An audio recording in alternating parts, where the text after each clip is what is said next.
I've looked into my expenses and I've seen I really can't cut back on anything. When Amy bought her home in Burnley, she never thought she'd struggle to afford to keep it warm. She's doing what she can to keep the cold out, but the costs keep rising. My bills are going up by £696,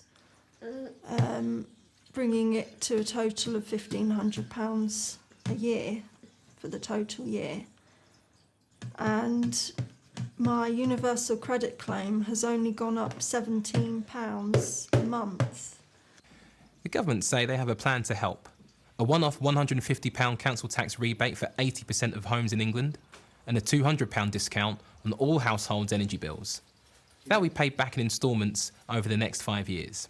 The £20 a week uplift in universal credit would have made a huge deal to me.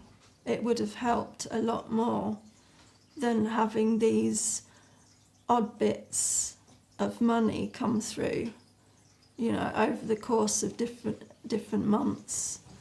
The government's own figures show there are 3 million households in England alone dealing with fuel poverty, which essentially means that after you pay for gas and electric, there's not much left for much else. But campaigners are concerned that those figures don't tell the full picture, because they're based on figures that were last published in 2019, before the pandemic and before the war in Ukraine put so much pressure on the prices we pay for everything. When things get so bad that you can't afford the energy bills, and government support isn't enough, where do you turn?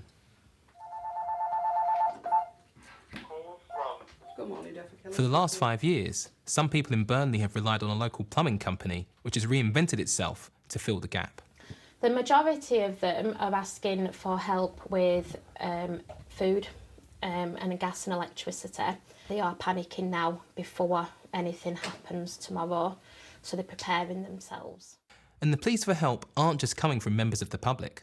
Social services are calling on them too. We were quite shocked at, we don't get many. I'd probably say on average about 4 or 5 a week, but it's still quite a lot to say we are only a small little company based up in Burnley and we're not a big organisation. The End Fuel Poverty Coalition have published detailed research showing some of the worst affected areas. They include parts of Birmingham, where fuel poverty levels are set to rise to over 80% of homes. Other areas hit almost as badly are Rochdale, Bramley in Leeds, Richmond in Sheffield and Derwent in Derby.